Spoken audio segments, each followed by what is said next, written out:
All right, family. Special guest for the day, Big Rob. I'll let you introduce Man, a very special guest, man.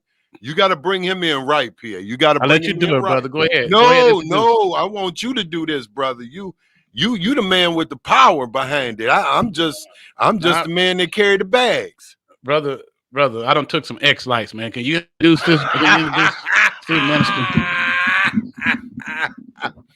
Well, Finish first this and joke. foremost, this is our good friend to 103 7 98.5 The Wire, 105.3 Benton Harbor, our good friend and comrade in the struggle. I know him as student minister Marcus Muhammad, but he is also the mayor of the great city of Benton Harbor, Marcus Muhammad. Student minister, welcome to the show, sir. How you doing? Man, blessed by the best, taking everything one day at a time.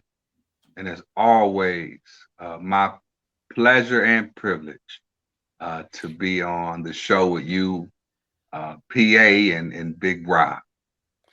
Man, it's an honor to have you here, man. When I got the word that there was some activists trying to call you some things that you're not, I was really offended. I'll be honest with you.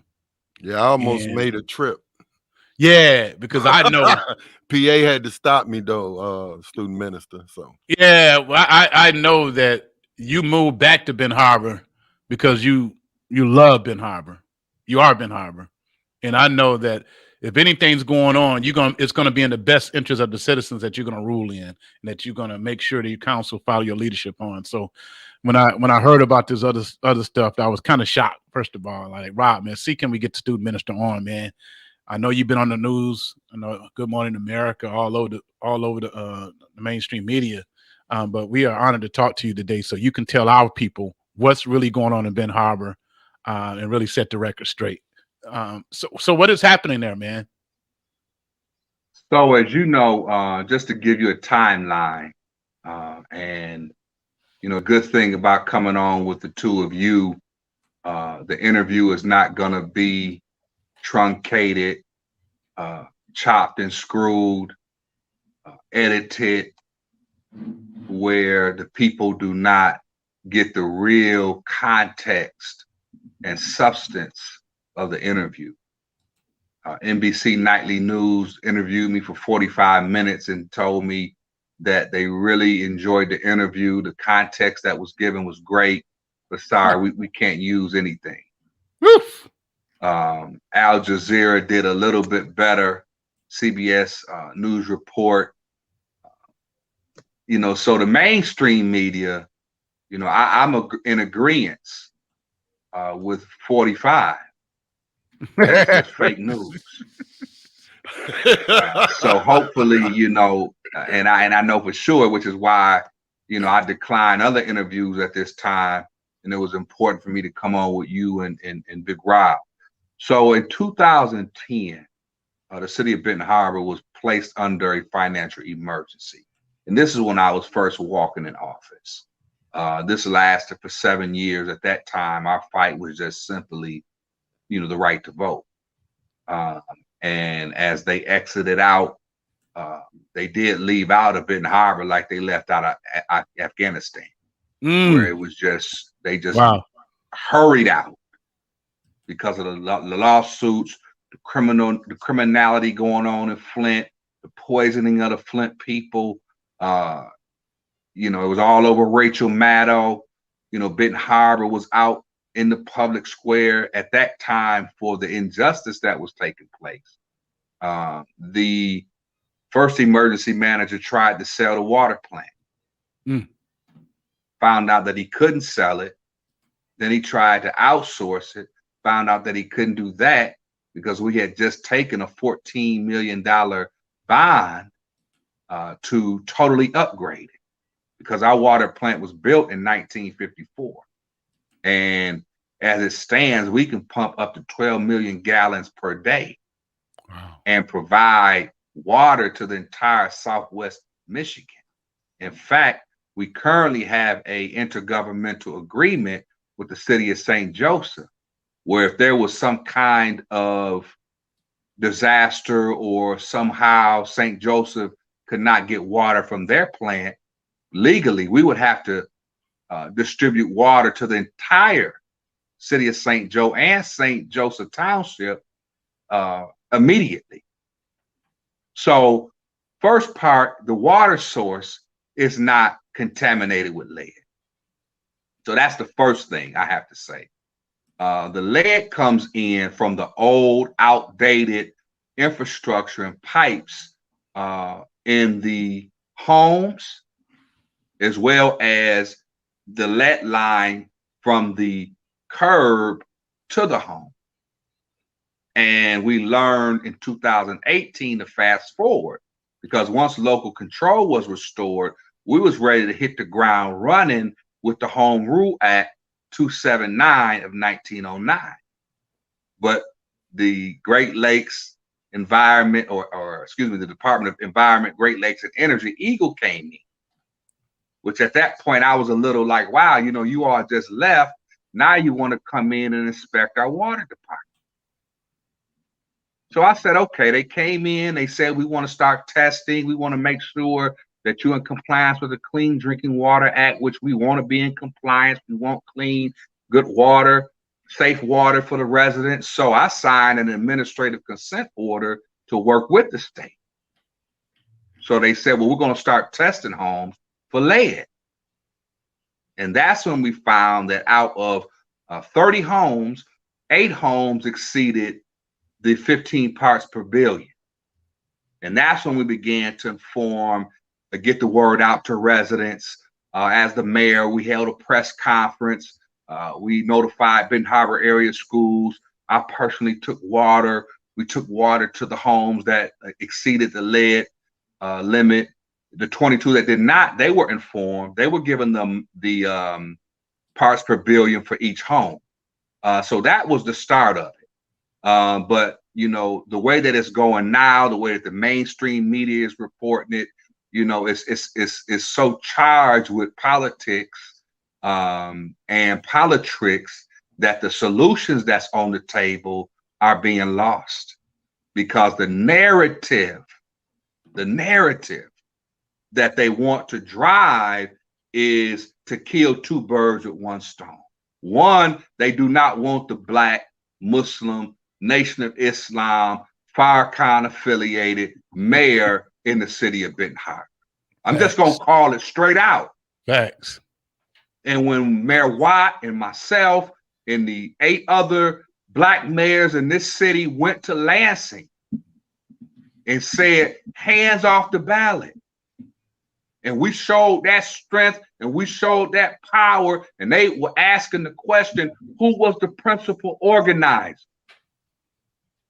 And it came back, Mayor Marcus Muhammad out of Benton Harbor.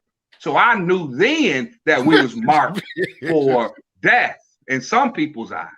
Right. Yeah. So, I want to bring it back. I want to bring it back. So we tested another 108 homes in all. We found that 89 homes tested below the 15 parts per billion.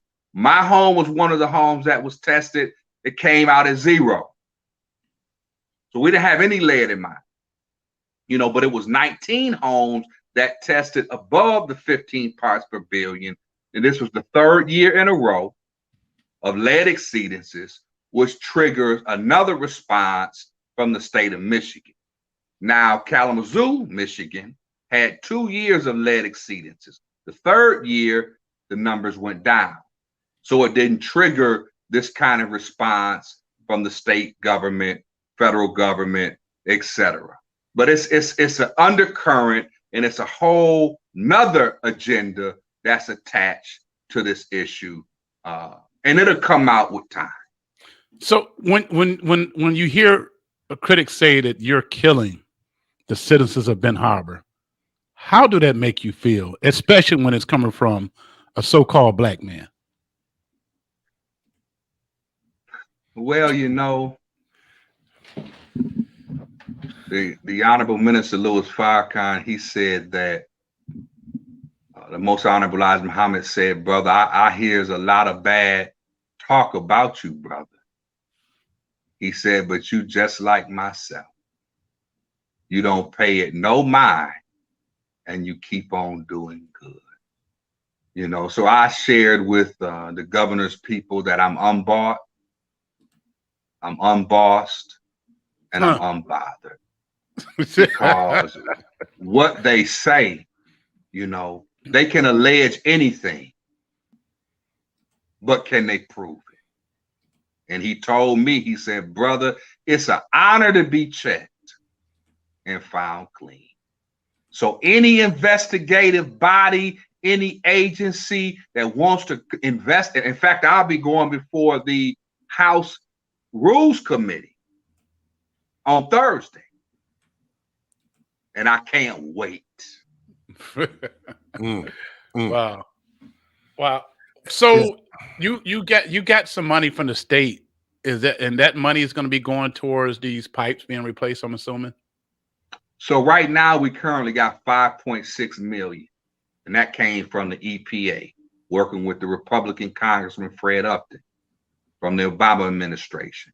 He worked with Trump to release it in this past November of 2020. We got it in June of 2021. Okay. And then the governor proposed 20 million from the Biden administration American Rescue Plan Act dollars. And what happened was the Republican legislator said, we're going to get involved. We're going to cut a deal with the governor. And we're going to put $10 million from the state budget. And the other 10 million will come from the ARPA. And they're working those details out now. But Ben Harbor will have a total of 25.6 million. We get another 3 million as well. So we'll have $28 million to remove, replace all the lead service lines in 12, not to exceed 18 months. So the good news is the money is here. And, you know, as I shared with the other media and outlets, you know, the Bible says that money solveth all things. So you can identify the problem. You can know the problem. Like I'm sure in Muskegon Heights is many problems. But where is the money? And that's what it takes in order to solve problems. It takes money. And Benton Harbor being a community that is coming out of emergency management, you know, traditionally has robbed Peter to pay Paul. Exactly. Not you, Paul. Yeah, I know. Right.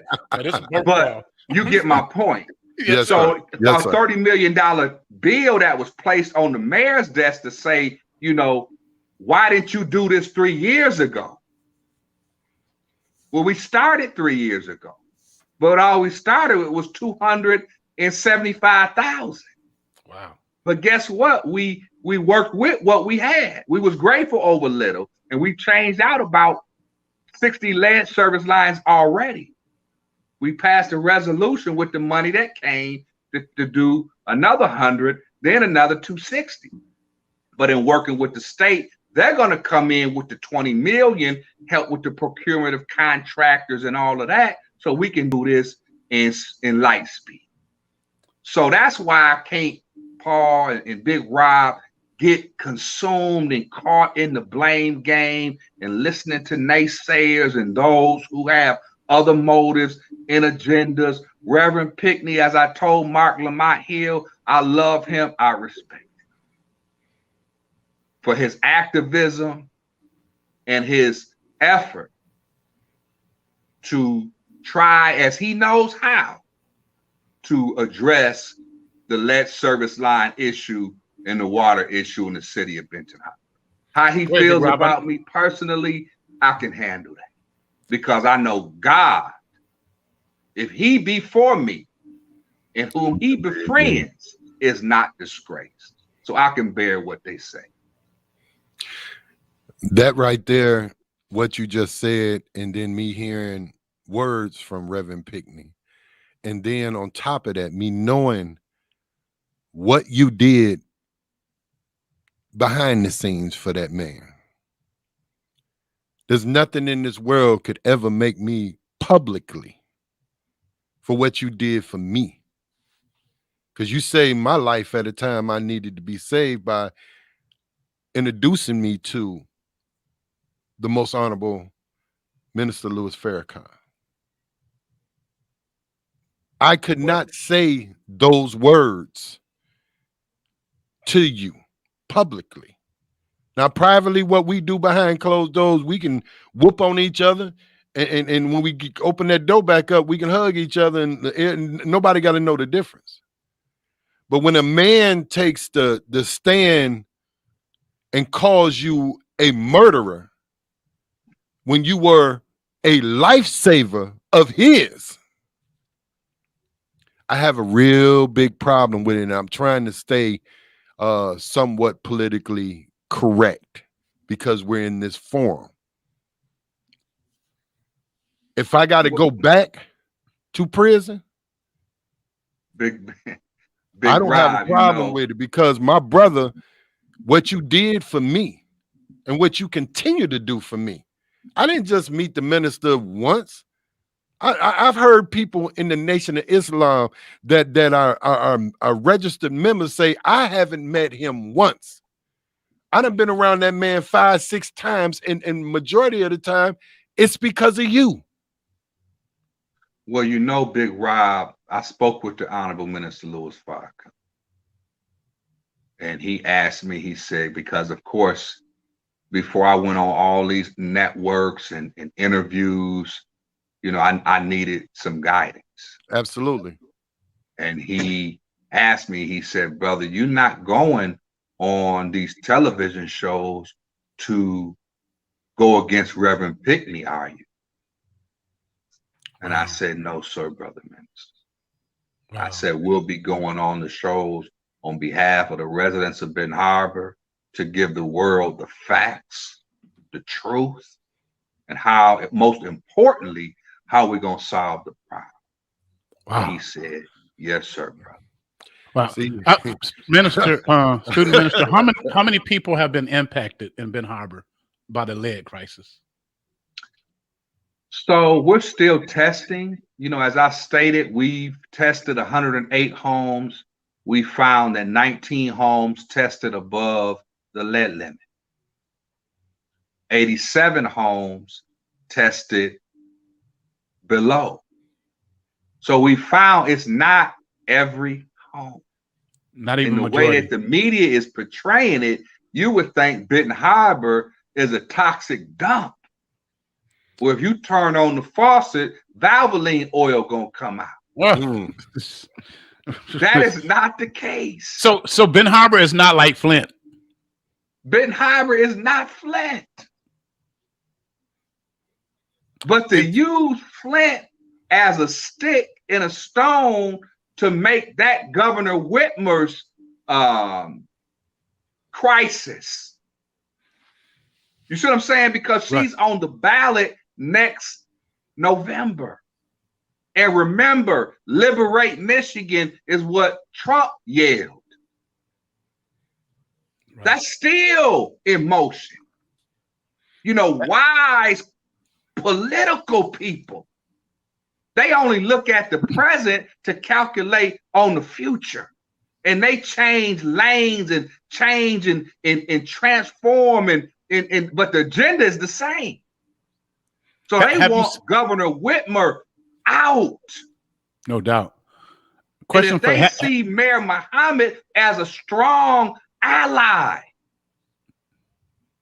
connect you. Then let's kill 2 birds with 1 stone. Right. But lose no stone.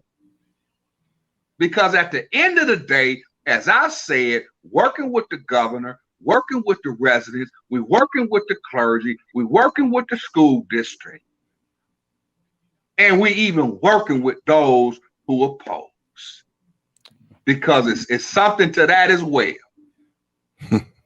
And God is working it out most of all. So we're going to solve this problem, you know, and hopefully we can be a model for Muskegon Heights when they at y'all door. Yeah, and definitely we need to get our pipes tested too. Student minister, have you had people? Have you had anybody get sick and you can trace it back to the water, like Flint. We can trace that know. to Flint. We know we had those issues. Yeah, we have not had. The Barron County Health Department has stated, I've been in contact with Lakeland CEO. There has not. It's not Flint. Now what we're doing now will help it from becoming Flint. Good question. We got an online question from Fran Ward. Is the lead problem in certain areas of Ben Harbor? It's in certain homes. So we're working with the governor not only to change out the lead service lines, but some of the homes that were built in Benton Harbor, like Muskegon Heights, like Detroit, they use lead pipes in the plumbing. So we're working to find those homes and get them funding, because you can change the lead service line, but if you don't change the plumbing in the house, it still will have the lead. So is the money that you're getting from the state, will that help change the pipes inside the house too? So that'll come from a whole nother funding stream. The 28 million is going to address the lead service lines because see that the law changed after Flint. 18 inches in, now the municipality is responsible. At first it was the curb to the house, the homeowner. So when we got the unfunded mandate where you mandating us to do this, but the state share revenue is shrinking, right? And cities like Benton Harbor, we barely, we just getting by. So, it was a huge dilemma on how are we gonna solve this, and fortunately or unfortunately, it's thrown us onto the world stage.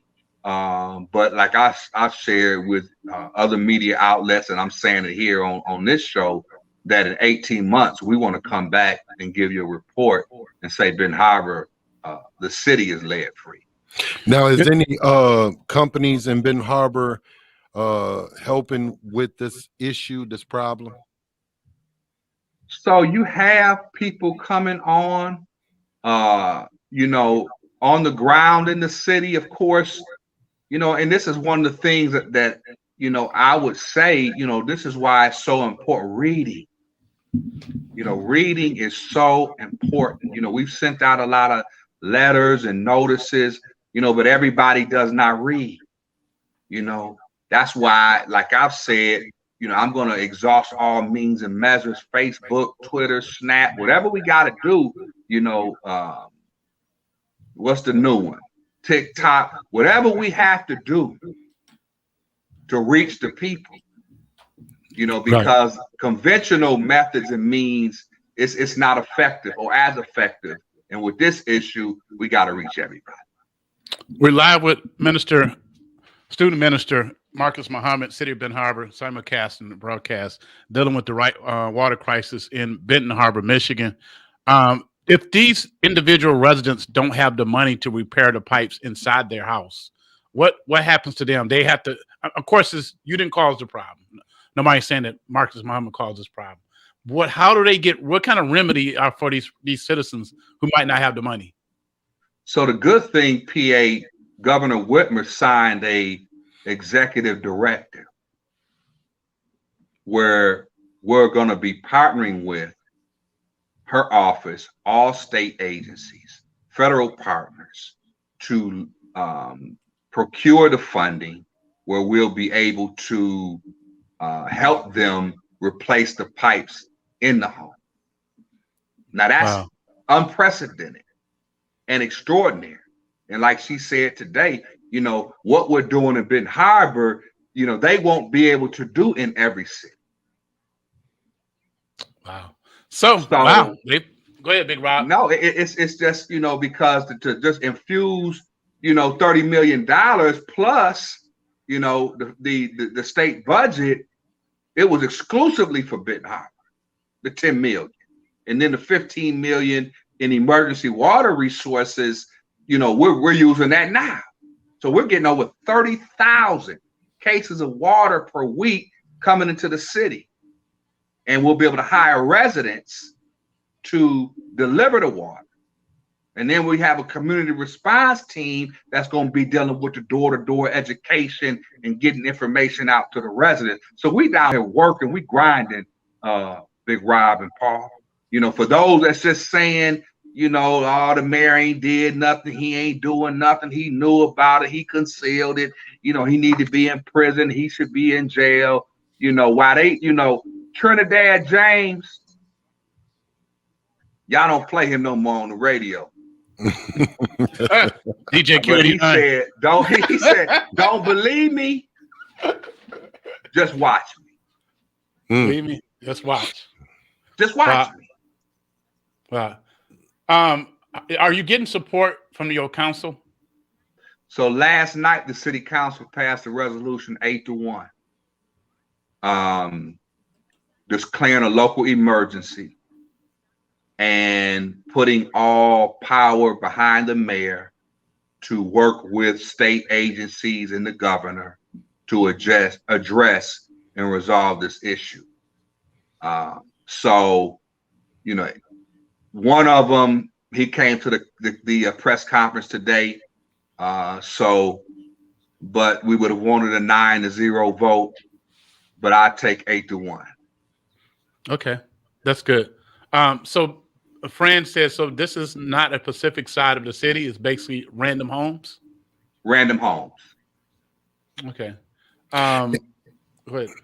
And in the city of Benton Harbor, you can correct me if I'm wrong, they have old homes in there, just like the cities of Muskegon Heights, you know, houses that was built in the 1920s and things of that nature, if I'm correct. So this ain't something that just, this something over time and with new studies and things like that shows, if I'm correct on that. Am I or am I not?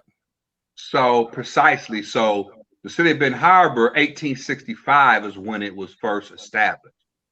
We just celebrated our 100th year of our city charter. Oh, wow. Some of the homes and, you know, was built, you know, then and shortly thereafter, and then up into the 40s, 50s, 60s, and they were using, that was common practice. In fact, best practice at that time, where they were using lead lines.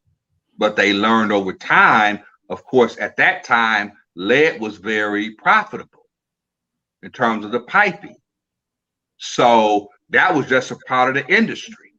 Exactly. And that was fueling jobs and economy, and that's what they were building homes with. But they found out later that, you know what, this is not good, because when these pipes deteriorate, it could cause lead poison. So, you know, it's an education piece that really is going to have to be discussed. And this is why Biden has a $3.5 trillion infrastructure bill on the table right now. Right.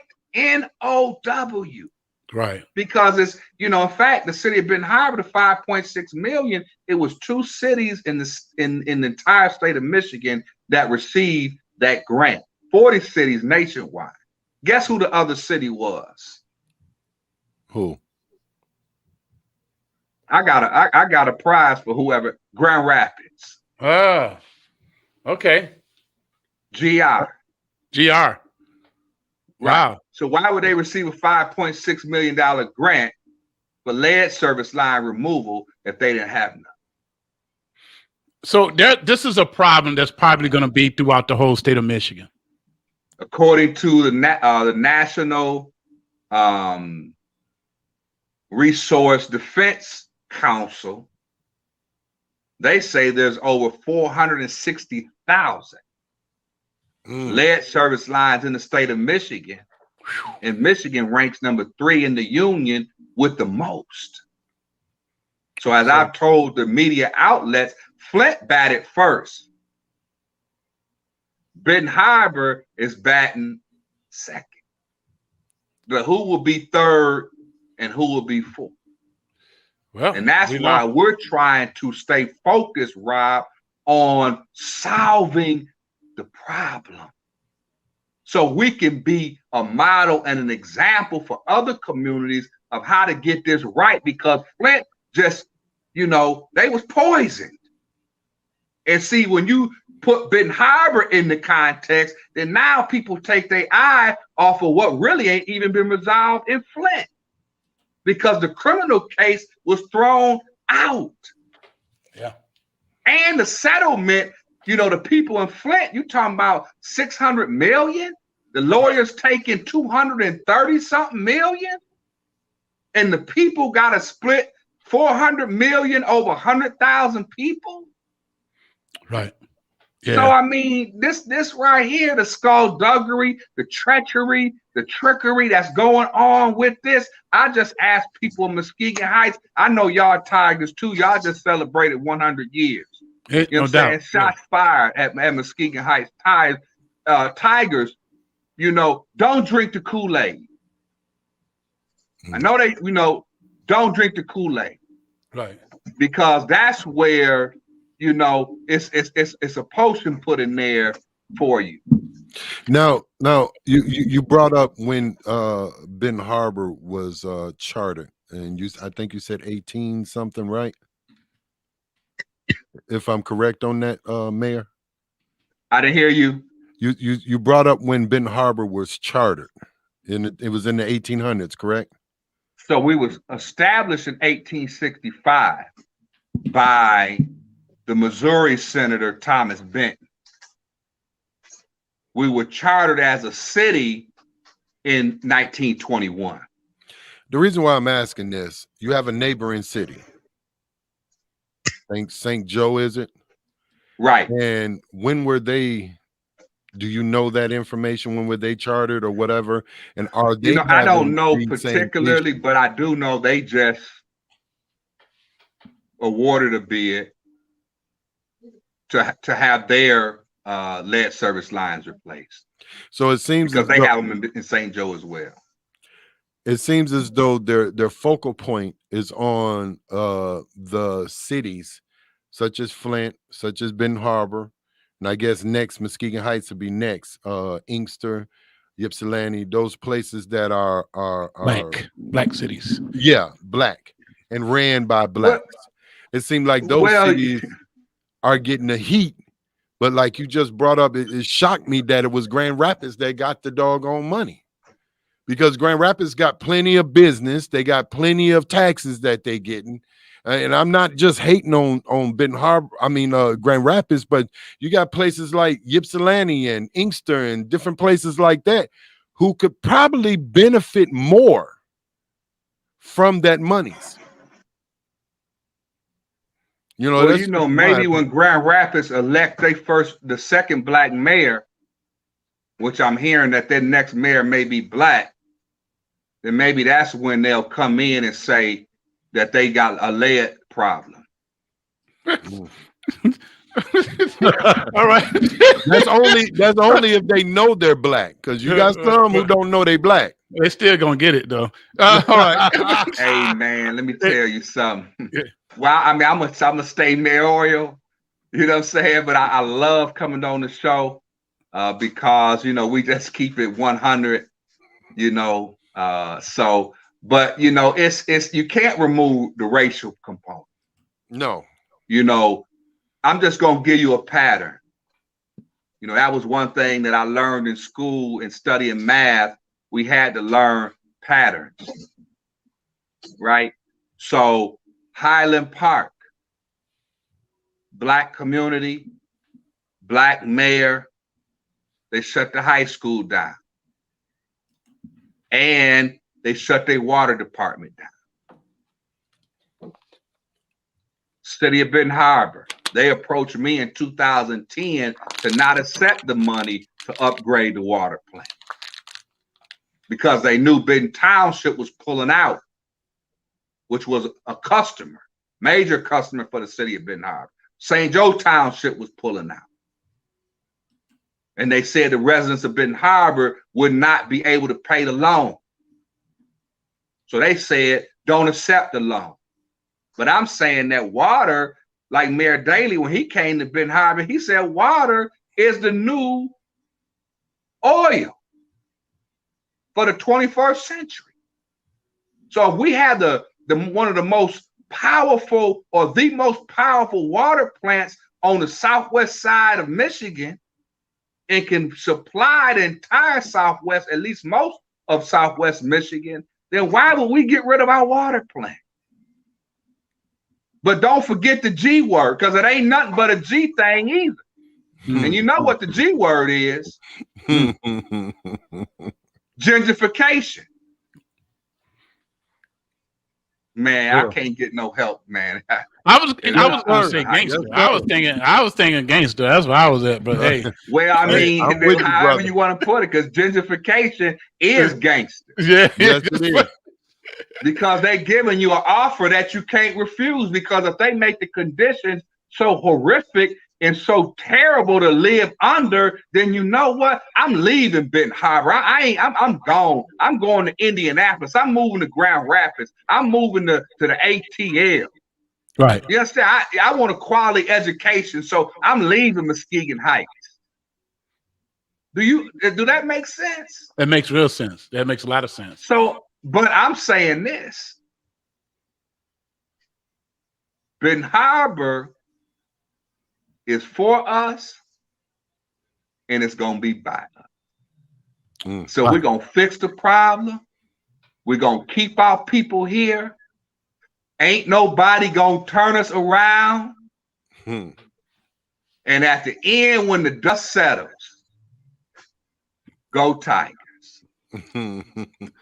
Thanks, student minister. We got to go. We're going to have you back pretty soon to talk politics and politricks, if you don't mind. Hey, when Big Paul and Rob call, free them all. Thanks, sir. Y'all. Appreciate you, man. Love you too. Tell the minister we love him. We love him unconditionally. He don't know me. He know Big Rob. Just tell him Big Rob flunky. Tell him that we love you. Hey, the whole nation know who you two are. All right, take care. Peace. Peace.